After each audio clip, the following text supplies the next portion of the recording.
Hello students, आज के lecture में हम लोग बात करेंगे general properties of D block elements के पार्ट 3 की। आज जिस प्रॉपर्टी को हम लोग ले रहे हैं वो है आपके डी ब्लॉक एलिमेंट्स की कलर प्रॉपर्टी।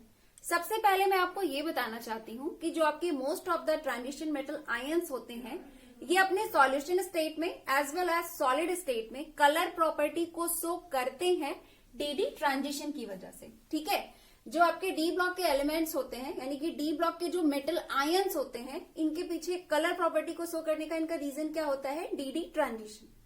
तो अब सवाल ये उठता है कि डी ट्रांजिशन क्या होता है और डी ट्रांजिशन इनके कलर प्रॉपर्टी के लिए कैसे रिस्पॉन्सिबल होता है ना। तो पहले हम लोग बात करेंगे डी ट्रांजिशन के डेफिनेशन की कि डी ट्रांजिशन होता क्या है। अब देखिए, डी ट्रांजिशन को समझने के लिए पहले हमें समझना पड़ेगा ऑर्बिटल्स के स्प्लिटिंग के बारे में। तो पहले मैं आपको थोड़ा सा डी सबसेल की स्प्लिटिंग बता देती हूँ, देन उसके बाद मैं आपको ये बताती हूँ कि डी ट्रांजिशन क्या होता है और ये कैसे कलर प्रॉपर्टी के लिए रिस्पॉन्सिबल है। समझिएगा, देखिए यहाँ पे मान लीजिए एग्जाम्पल के तौर पे मैं यहाँ पे एम लिख रही हूँ, एम प्लस, यानी कि मैं यहाँ पे एम प्लस को ये मान लेती हूँ कि ये हमारा कोई ट्रांजिशन मेटल आयन है। होता क्या है कि जैसे कोई भी ट्रांजिशन मेटल आयन हो, जब ये क्या होता है फ्री स्टेट पे होता है, फ्री स्टेट मतलब आइसोलेटेड स्टेट में है, इससे कोई भी लिगैंड वगैरह अप्रोच नहीं कर रहा है, ये अपने आइसोलेटेड स्टेट में पड़ा है। तो उस सिचुएशन में अगर हम लोग इनके डी सबसेल को देखें तो क्या होता है, इनके डी सबसेल के जो सारे ऑर्बिटल्स होते हैं, सारे के सारे जो डी सबसेल के 5 ऑर्बिटल्स होते हैं ये क्या होते हैं? डी जनरेट होते हैं। डी जनरेट होने का मतलब कि सारे के सारे ऑर्बिटल्स की एनर्जी जो होती है वो बराबर होती है। लेकिन होता क्या है कि जैसे ही इस आइसोलेटेड मेटल आयन से लिगैंड्स अप्रोच करना स्टार्ट करते हैं, क्या अप्रोच करना स्टार्ट करते हैं? लिगैंड्स का मतलब शायद आप लोग कोऑर्डिनेशन केमिस्ट्री में पढ़ चुके हो, या फिर यहाँ पे मैं आपको बता दूं कि कोई भी लिगैंड्स अप्रोच करना स्टार्ट करते हैं, मान लीजिए कोई भी एनायन या फिर कोई ऐसा मॉलिक्यूल जिसके पास लोन पेयर ऑफ इलेक्ट्रॉन हो, जब वो इससे अप्रोच करना स्टार्ट करते हैं तो होता क्या है, क्या होता है मैं ये बताती हूँ। पहले मैं आपको लिगैंड्स के कुछ एग्जांपल यहाँ पे मेंशन कर देती हूँ। मान लीजिए आपका F माइनस अप्रोच कर रहा है, या फिर Cl माइनस अप्रोच कर रहा है, या वाटर, या फिर अमोनिया। ठीक है, इसी तरह का कोई भी ऐसा एनायन या फिर कोई ऐसा मॉलिक्यूल जिसके पास लोन पेयर ऑफ इलेक्ट्रॉन। ठीक है, तो जैसे ही कोई लिगैंड क्या करता है, मेटल आयन से अप्रोच करना स्टार्ट करता है, तो ये जो इसके ऑर्बिटल्स हैं इनकी एनर्जी क्या होती है? बढ़ जाती है। इनकी एनर्जी क्या होती है? बढ़ जाती है। क्यों बढ़ जाती है? क्योंकि यहाँ पे क्या हो रहा है, जैसे ये कब बढ़ती है? जब आपके लिगैंड्स अप्रोच करते हैं। इतना समझ में आया? अब देखिए, लिगैंड्स अप्रोच कर रहा है, लिगैंड से जब अप्रोच कर रहा है तो इससे क्या हो रहा है, इसकी एनर्जी जो एक तरह से बढ़ रही है। और फिर होता क्या है, इसके बाद अब जैसे जैसे लिगैंड इसके और पास आते हैं, तो पहले तो ऑर्बिटल्स की एनर्जी सिर्फ बढ़ी थी, अब लिगैंड्स और पास आएंगे तो ये होता क्या है, ये ऑर्बिटल्स जो होते हैं यानी कि जो डी सबसेल के 5 ऑर्बिटल्स हैं ये स्प्लिट कर जाते हैं। स्प्लिट करने का मतलब है कि ये 2 भागों में बढ़ जाते हैं, 2 भागों में ये बढ़ जाते हैं। एक साइड आपके चले जाते हैं 2 ऑर्बिटल्स और दूसरे साइड आपका आ जाता है 3 ऑर्बिटल्स। ठीक है, ये जो आपके 2 ऑर्बिटल्स का सेट होता है इसे हम लोग बोलते हैं ईजी ऑर्बिटल्स, और जो 3 ऑर्बिटल्स का सेट होता है इन्हें हम लोग बोलते हैं T2G ऑर्बिटल। तो अभी आप लोग सोच रहे होंगे कि ये T2G और EG क्या, इसका क्या मतलब है? तो मैं आपको बताती हूँ कि देखिए, जो आपके डी सब सेल होते हैं ना, इस पे आपके पास 5 ऑर्बिटल्स होते हैं। वो 5 ऑर्बिटल कौन कौन से ऑर्बिटल्स हैं मैं आपको बताती हूँ। वो ऑर्बिटल आपके होते हैं DXY, DYZ, DZX। ठीक है, चौथा आपका होता है DX2-Y2, और ये लास्ट वाला आपका होता है DZ2। तो ये जो 3 तरह की ऑर्बिटल्स है ना, ये वाले जो ऑर्बिटल्स हैं DXY, DYZ, DZX, ये तीनों ऑर्बिटल्स के सेट को हम लोग बोलते हैं T2G, और ये जो दोनों ऑर्बिटल्स होते हैं, ऑर्बिटल्स के इस सेट को हम लोग बोलते हैं EG। ठीक है, आपको ये बात पहले से पता होगी, जो ये डी सबसेल के 5 टाइप्स के ऑर्बिटल्स होते हैं इनके नेम आपको पहले से पता होगा। मेरा यहाँ पे क्या बताने का मकसद था, मेरा ये बताने का मकसद था कि DXY, DYZ और DZX को हम लोग कलेक्टिवली T2G से रिप्रेजेंट करते हैं, T2G ऑर्बिटल्स बोलते हैं, और DX2-Y2 एंड DZ2 ऑर्बिटल्स को हम लोग किससे रिप्रेजेंट करते हैं? EG से। कलेक्टिवली हम लोग इसे EG ऑर्बिटल्स बोलते हैं। तो अभी तक का क्या कॉन्सेप्ट रहा? ये रहा कि जब भी आपका central metal ion isolated state में पड़ा रहता है तो उसके सारे के सारे डी ऑर्बिटल्स की एनर्जी इक्वल होती है, दैट मीन्स कि वो डी जनरेट होता है। लेकिन जैसे ही लिगैंड अप्रोच करना स्टार्ट करता है ऑर्बिटल की एनर्जी बढ़ती है, लिगैंड और पास आता है तो एक लेवल के बाद ऑर्बिटल्स जो होते हैं वो टू डिफरेंट लेवल्स में स्प्लिट कर जाते हैं, T2G level and EG level. अब देखिए यहाँ पे जो मैंने बनाया है, यहाँ पे मैंने T2G को नीचे और EG को ऊपर बनाया है ना। तो एक सिचुएशन ये भी हो सकती थी कि EG वाला ऑर्बिटल नीचे होता और T2G ऊपर होता। अब ये डिपेंड इस बात पे करता है कि जब आपका क्या हो 6 लिगैंड अप्रोच कर रहा हो, जब आपके सेंट्रल मेटल आयन से 6 लिगैंड अप्रोच कर रहे हो और ऑक्टाहेड्रल टाइप का कॉम्प्लेक्स बन रहा हो, तो उस सिचुएशन में ये होता है आपका T2G नीचे होता है। इस सिचुएशन में जब आपका ऑक्टाहेड्रल टाइप का कॉम्प्लेक्स बन रहा होता है, 6 लिगैंड्स अप्रोच कर रहे होते हैं, तो उस कंडीशन में T2G नीचे होता है और EG ऊपर होता है।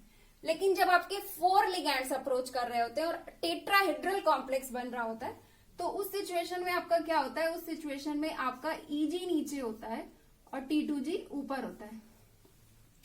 तो हम ये मान के चल रहे हैं कि हम लोग ऑक्टाहेड्रल वाली कंडीशन पढ़ रहे हैं।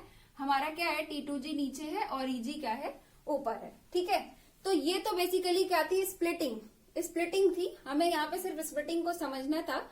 मेनली हमें यहाँ पे क्या जानना है, DD ट्रांजिशन क्या होता है ना। तो हमारा ये बेस क्लियर हो गया, स्प्लिटिंग क्लियर हो गया। अब हम लोग बात करेंगे DD ट्रांजिशन के डेफिनेशन की।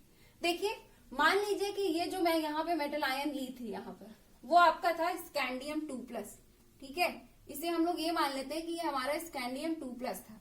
अगर हम स्कैंडियम 2+ के वैलेंस सेल इलेक्ट्रॉनिक कॉन्फ़िगरेशन की बात करें तो क्या होता है, वैलेंस सेल इलेक्ट्रॉनिक कॉन्फ़िगरेशन इसका 4s0 3d1 है ना। अगर ये मान लीजिए आपका ये सिंपल स्कैंडियम होता, चार्ज ना लगा होता, तो ये क्या होता, 4s2 3d1 होता। जब 2+ चार्ज आया तो 4s के 2 इलेक्ट्रॉन निकल गए, इस वजह से ये क्या हो गया, 4s0 3d1। तो यहाँ पे मान लीजिए ये आपका मेटल आयन क्या था, स्कैंडियम था। तो स्कैंडियम के डी सब सेल में इस समय कितने इलेक्ट्रॉन है, 1 है ना। तो इसका मतलब यहाँ पे 1 इलेक्ट्रॉन है, तो हम अपने 1 इलेक्ट्रॉन को मेंशन कर देते हैं। अब जब ऑर्बिटल स्प्लिट होगा तो इलेक्ट्रॉन कहाँ पर जाएगा, लोअर एनर्जी लेवल पे जाएगा। तो मैंने यहाँ पे लोअर एनर्जी लेवल पे इलेक्ट्रॉन को बना दिया। अब यहाँ से शुरू होगी DD ट्रांजिशन की डेफिनेशन। होता क्या है कि ये आपका कोई कॉम्प्लेक्स है, कोई ऑक्टाहेड्रल कॉम्प्लेक्स है, मेटल से लिगैंड जुड़ करके बन चुका है और कोई ऑक्टाहेड्रल कॉम्प्लेक्स है स्कैंडियम का बना हुआ, और जिसपे मान लीजिए आपका कोई 1 इलेक्ट्रॉन है। ये सब चीजें आप मान के चल रहे हो, ठीक है। तो यहाँ पे कोई 1 इलेक्ट्रॉन था। तो होता क्या है कि जैसे ही इस पर सूर्य के प्रकाश की विजिबल लाइट पड़ती है। अब देखिए मैं यहाँ पे विजिबल लाइट की ही बात क्यों कर रही हूँ। देखिए वैसे तो सूर्य के प्रकाश में क्या है, अगर हम लोग सनलाइट के बारे में बात करें तो उस पे कई सनलाइट एक्चुअल में होता क्या है, सनलाइट एक तरह से होता है बहुत सारे रेडिएशन का मिक्सचर होता है। मतलब सनलाइट में तो बहुत सारे रेडिएशंस हैं, इंफ्रारेड है आपका, अल्ट्रावायलेट है, एक्स रेज है, गामा रेज है, बहुत सारी चीजें। लेकिन पर्टिकुलरली मैं यहाँ पर विजिबल लाइट की बात इसलिए कर रही हूँ क्योंकि हम लोग यहाँ पे क्या डिस्कस कर रहे हैं, कलर प्रॉपर्टी। और कलर प्रॉपर्टी के लिए जो लाइट रिस्पॉन्सिबल होती है वो आपकी विजिबल लाइट होती है। क्योंकि विजिबल लाइट में एक्चुअल में क्या होता है, विजिबल लाइट में 7 कलर का मिक्सचर मौजूद होता है, जिसे हम लोग विबग्योर के नाम से जानते हैं, विबग्योर। विजिबल लाइट में क्या होता है, एक तरह से 7 कलर का मिक्सचर होता है। तो ये विजिबल लाइट जैसे ही यहाँ पर पड़ती है, होता क्या है, इस लाइट को जब इलेक्ट्रॉन एब्जॉर्ब करता है तो जैसे ही ये लाइट यहाँ पे पड़ी तो इस लाइट में कुछ एनर्जी होगी या फिर कुछ एनर्जी होगी, है ना। तो जैसे ही इस एनर्जी को, या फिर ये कह लीजिए कि जैसे ही इस लाइट के वेवलेंथ को ये आपके इलेक्ट्रॉन एब्जॉर्ब करते हैं, इलेक्ट्रॉन की क्या होती है, एनर्जी बढ़ जाती है। और इलेक्ट्रॉन की जब एनर्जी बढ़ जाती है तो इलेक्ट्रॉन क्या कर जाता है, जंप कर जाता है from T2G level to EG level, यहाँ पर पहुंच जाता है। इलेक्ट्रॉन जो होता है आपका जंप कर जाता है। तो इलेक्ट्रॉन के इसी जंप को from T2G level to EG level, from lower level to higher level of energy, electron के इसी जंप को हम लोग बोलते हैं DD ट्रांजिशन। ठीक है, तो इसको हम लोग क्या बोलते हैं, DD ट्रांजिशन। तो अभी आप सिर्फ डेफिनेशन देखो, अब ये कलर के लिए कैसे रिस्पॉन्सिबल है ये समझना है हमें। तो इलेक्ट्रॉन जैसे ही ट्रांजिट करता है या मतलब ट्रांजिशन होता है, इसी ट्रांजिशन को हम लोग क्या बोलते हैं, डीडी ट्रांजिशन। ठीक है, अब हम लोग कलर के बारे में बात करेंगे। जब ये इलेक्ट्रॉन यहाँ पर ट्रांजिट जब करता है तो क्यों ट्रांजिट किया था, क्योंकि इसने विजिबल रीजन की लाइट को एब्जॉर्ब किया था। तो होता क्या है कि इस ट्रांजिशन के दौरान जिस भी कलर की लाइट का एब्जॉर्प्शन होता है, ठीक उसी लाइट का कॉम्प्लीमेंट्री कलर आपका ये आयन जो है वो शो करता है। उसी लाइट की कौन से कलर को, कॉम्प्लीमेंट्री कलर को। मान लीजिए अगर इसने यहाँ पर रेड कलर की विजिबल रीजन में इतने सारे कलर की लाइट मौजूद है, इतने सारे कलर का ये मिक्सचर है, violet, indigo, blue, green, yellow, orange, red, इन सब का मिक्सचर है। तो इसमें से ये जिस भी कलर की लाइट को एब्जॉर्ब करेगा उसी का ये कॉम्प्लीमेंट्री कलर ये आयन शो करेगा। मान लीजिए अगर ये रेड कलर की लाइट को एब्जॉर्ब करता है तो इस कॉम्प्लेक्स आयन का कलर क्या हो जाएगा, ग्रीन हो जाएगा। ठीक है, अब सवाल ये है कि ऐसा क्यों होता है, मतलब जिस कलर की लाइट का एब्जॉर्प्शन होता है वो कलर क्यों नहीं दिखाई पड़ता, उसका कॉम्प्लीमेंट्री कलर क्यों दिखाई पड़ता है। तो उसके रीजन को समझिए। ऐसा इसलिए होता है क्योंकि यहां से जब लोअर एनर्जी लेवल से हायर एनर्जी लेवल में इलेक्ट्रॉन का ट्रांजिशन हो तो जाता है, लेकिन इलेक्ट्रॉन इस लेवल पर, हायर लेवल पर सिर्फ और सिर्फ 10⁻⁻8 सेकेंड तक ही स्टे कर पाएगा। इतने टाइम पीरियड के बाद इलेक्ट्रॉन वापस से जिस एनर्जी को एब्जॉर्ब किया था, मतलब लाइट का एब्जॉर्प्शन किया था, तो लाइट को एब्जॉर्ब करने से कुछ उसकी एनर्जी इंक्रीज हुई होगी ना, एनर्जी को एब्जॉर्ब किया। तो जिस भी लाइट को इसने एब्जॉर्ब किया था उसको आप समझ लीजिए ब्रैकेट में एनर्जी, जो मैं लाइट बोल रही हूँ उसको ब्रैकेट में एनर्जी।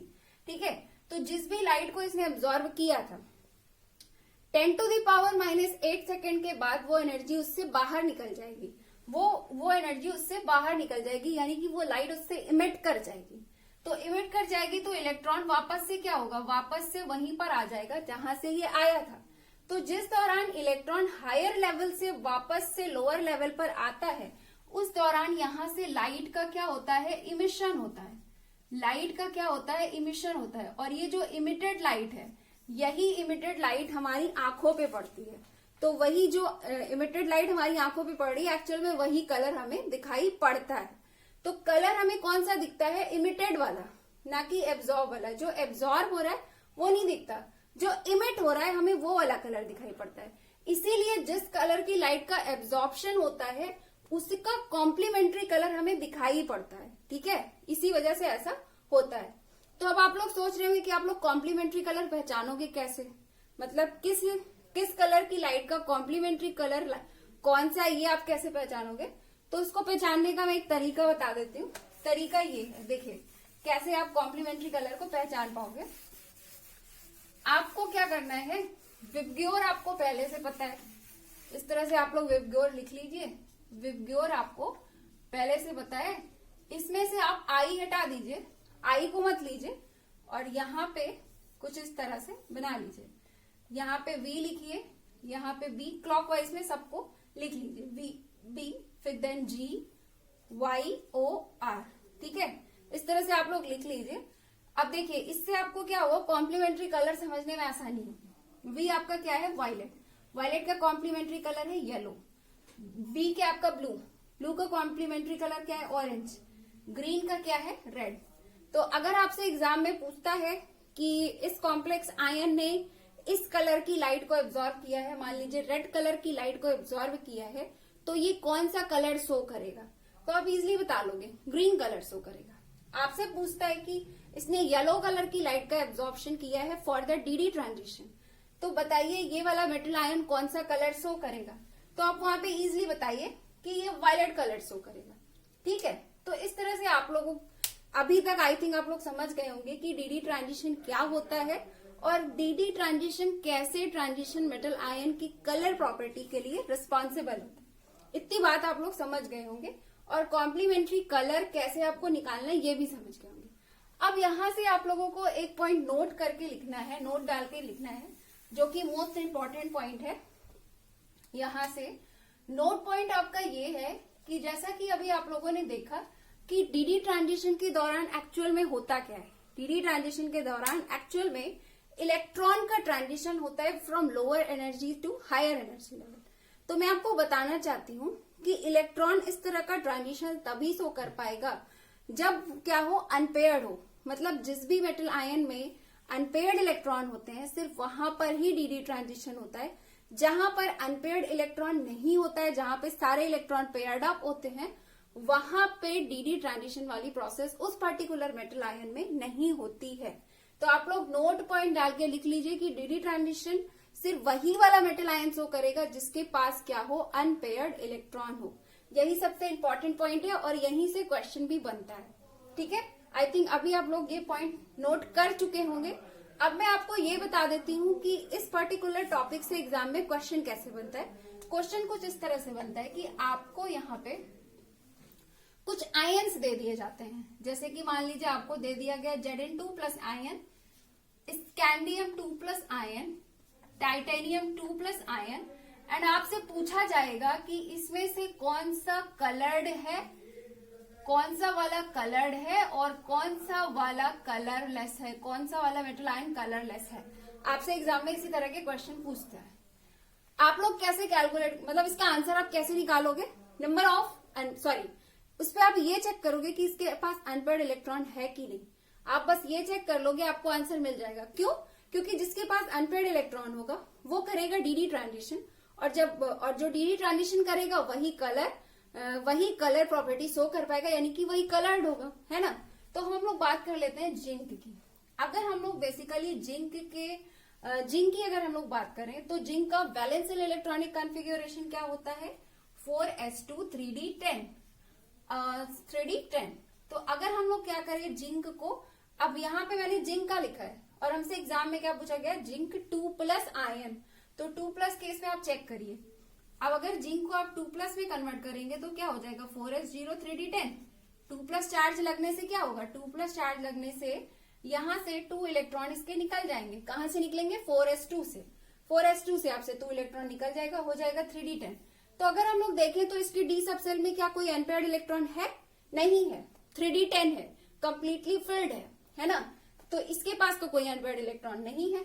तो जिंक आपका कैसा हो जाएगा, जिंक आपका कलरलेस हो जाएगा, है ना। कलरलेस की कैटेगरी में मैं लिख देती हूँ कि जिंक Zn2+ है। चलिए इसमें चेक करते हैं। डायरेक्टली मैं लिखती हूँ स्कैंडियम 2+ आयन। स्कैंडियम 2+ आयन का वैलेंशियल इलेक्ट्रॉनिक कॉन्फ़िगरेशन क्या हो जाएगा, 4s2 3d1 sorry 4s0 3d1। क्यों? क्योंकि 2+ चार्ज है ना। अब जब 2+ चार्ज है तो यहाँ पे हम लोग सीधे सीधे लिख देते हैं 4s0 3d1। इसके पास तो 1 अनपेयर्ड इलेक्ट्रॉन है डी सब सेल में। ध्यान दीजिएगा, जो अनपेयर्ड इलेक्ट्रॉन आपको कहाँ चेक करना है, डी सब सेल में चेक करना है। क्यों? क्योंकि डी ट्रांजिशन वाली प्रोसेस कहाँ पे हो रही है, डी ऑर्बिटल्स के अंदर हो रही है। डी ऑर्बिटल्स की स्प्लिटिंग हुई है। डी ऑर्बिटल्स 2 एनर्जी लेवल में बना है, lower energy level, higher energy level. तो ट्रांजिशन वाली प्रोसेस कहाँ पे हो रही है, डी में हो रही है। तो अनपेयर्ड इलेक्ट्रॉन कहाँ पे चेक करना है, डी में चेक करना है, एस में नहीं चेक करना है। तो यहाँ पे क्या है, 1 अनपेयर्ड इलेक्ट्रॉन है। तो इसका मतलब स्कैंडियम जो है वो डी ट्रांजिशन शो करेगा।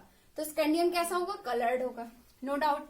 तो कलर्ड वाले में यहाँ पे हम लोग स्कैंडियम 2+ लिख देते हैं। ठीक है। अब इसके बाद आपका आता है टाइटेनियम 2+।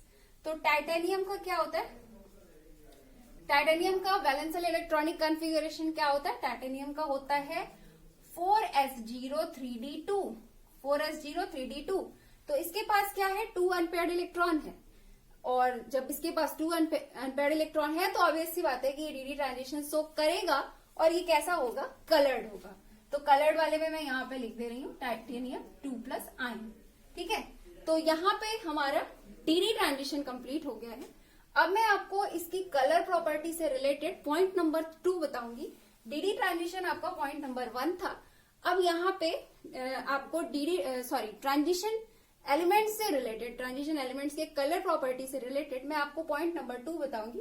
तो चलिए अब हम लोग नेक्स्ट पॉइंट को देख लेते हैं। पॉइंट पे मैं आपको ये बताना चाहती हूँ कि डी ब्लॉक एलिमेंट्स के कुछ ऐसे भी कंपाउंड देखे गए हैं जहां पर डी सब सेल में कोई अनपेयर्ड इलेक्ट्रॉन नहीं होता है, उसके बावजूद भी वो कलर प्रॉपर्टी शो करते हैं।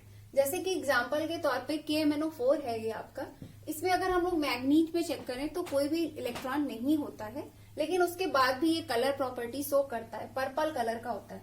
वहीं जैसे आपका पोटेशियम डाइक्रोमेट है, यहाँ पे भी अभी आपको मैं चेक करके दिखाऊंगी कि यहाँ पे कोई भी क्रोमियम में कोई भी अनपेयर्ड इलेक्ट्रॉन नहीं है, लेकिन उसके बावजूद भी ये आपका ऑरेंज रेड कलर शो करता है। तो अब सवाल ये है कि डी ब्लॉक एलिमेंट्स के ये कुछ ऐसे कंपाउंड्स जहां पर अनपेयर्ड इलेक्ट्रॉन नहीं है, लेकिन उसके बाद भी ये कलर प्रॉपर्टी शो करते हैं, तो इसके पीछे रीजन क्या है? इसके पीछे रीजन होता है चार्ज ट्रांसफर। इसके पीछे क्या रीजन होता है? इसके पीछे रीजन होता है आपका चार्ज ट्रांसफर, या फिर चार्ज ट्रांसफर स्पेक्ट्रा के नाम से भी दे सकता है आपको एग्जाम में। ठीक है, इसके पीछे क्या रीजन होता है? Charge transfer.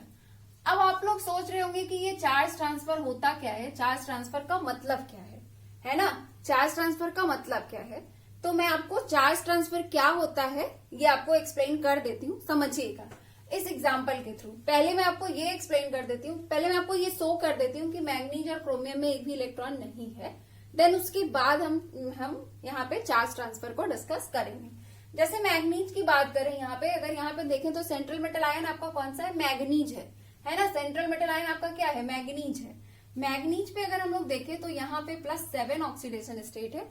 अब अगर हम इसके क्या करें, इसके लास्ट के सेल्स के लास्ट के वैलेंशियल इलेक्ट्रॉन मतलब वैलेंशियल इलेक्ट्रॉनिक कॉन्फ़िगरेशन को लिखें तो क्या मिलेगा हमें? 4s0 3d0 है ना? 4s2 3d5 होता है। बेसिकली अगर सिर्फ Mn होता, ये मैग्नीज होता, तो इसका वैलेंशियल इलेक्ट्रॉनिक कॉन्फ़िगरेशन क्या होता? 4s2 3d5 होता। +7 ऑक्सीडेशन स्टेट में 2 इलेक्ट्रॉन यहां से निकल गया, 5 इलेक्ट्रॉन यहां से निकल गया, तो क्या मिलेगा हमें? 4s0 3d0। तो क्या यहाँ पे मैग्नीज में कोई अनपेयर्ड इलेक्ट्रॉन है? नहीं है, पूरा डी सबसेल ही एब्सेंट है। अब देखिए डी सबसेल एब्सेंट है, लेकिन उसके बाद भी ये कलर प्रॉपर्टी शो करता है। क्यों शो करता है? चार्ज ट्रांसफर की वजह से। ठीक है, इसी तरह से देखिए क्रोमियम है। क्रोमियम को अगर हम यहाँ पर देखें ना तो ये +6 ऑक्सीडेशन स्टेट में है, तो इसका मतलब इस पे वैलेंशियल इलेक्ट्रॉनिक कॉन्फ़िगरेशन क्या हो जाएगा? 4s0 3d0 हो जाएगा। देखिए 3d0 है, 3d में कोई भी इलेक्ट्रॉन नहीं है, लेकिन उसके बाद भी ये ऑरेंज रेड कलर का है। क्यों है? चार्ज ट्रांसफर स्पेक्ट्रा की वजह से। तो पहले तो अगर आपसे एग्जाम में कभी कोई ऐसा क्वेश्चन पूछ लेता है, ये वाले कंपाउंड आपको दे देता है एग्जाम में, और आपसे पूछ लेता है कि देखिए यहाँ पे इनके मैग्नीज में कोई भी इलेक्ट्रॉन नहीं है, कोई भी अनपेयर्ड इलेक्ट्रॉन नहीं है, क्रोमियम में कोई भी अनपेयर्ड इलेक्ट्रॉन नहीं है, लेकिन उसके बाद भी ये आपके डी ब्लॉक के एलिमेंट्स के कंपाउंड ये कलर शो करते हैं। बताइए क्यों? तो आप लोग वहां पे आंख मूंद करके बता सकते हैं, कि आंख बंद करके बता सकते हैं कि ये आपका चार्ज ट्रांसफर की वजह से है। ठीक है, अब समझिए कि चार्ज ट्रांसफर होता क्या है। मैं आपको इसका वाला एग्जांपल लेकर के बताती हूँ। KMnO4 है, आपको पता है कि मैग्नीज से क्या है? Oxygen sigma bond and pi bond, दोनों के थ्रू सराउंडिंग में ऑक्सीजन, मैग्नीज के सराउंडिंग में ऑक्सीजन जुड़ा रहता है, इतना आपको पता है। और मैग्नीज में क्या है? यहाँ पे मैग्नीज में है आपका +7 ऑक्सीडेशन स्टेट, और वहीं ऑक्सीजन की बात करें तो क्या होता है इस पे? ऑक्सीडेशन स्टेट -2 है ना? अब देखिए चार्ज ट्रांसफर होता क्या है? होता क्या है कि मैग्नीज पे हायर ऑक्सीडेशन स्टेट होने की वजह से इसका इफेक्टिव न्यूक्लियर चार्ज काफी ज्यादा होता है। इफेक्टिव न्यूक्लियर चार्ज ज्यादा होने की वजह से इस स्टेट में, इस तरह के कंपाउंड्स में, इनका जो इलेक्ट्रॉन अट्रैक्टिंग टेंडेंसी है वो काफी बढ़ जाती है।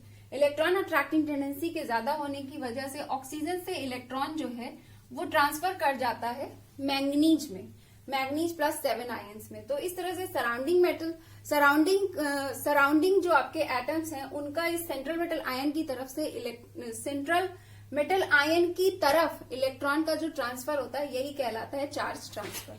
ठीक है, तो कुछ इस तरह के डी ब्लॉक एलिमेंट्स के कुछ इस तरह के कंपाउंड्स जिसमें कि क्या हो, आपके जो आपके डी ब्लॉक एलिमेंट है उसमें हायर ऑक्सीडेशन स्टेट हो और इस तरह से ऑक्सीजन वगैरह सराउंडिंग में जुड़ा हो, तो इस तरह के कंपाउंड्स कलर शो कर पाते हैं।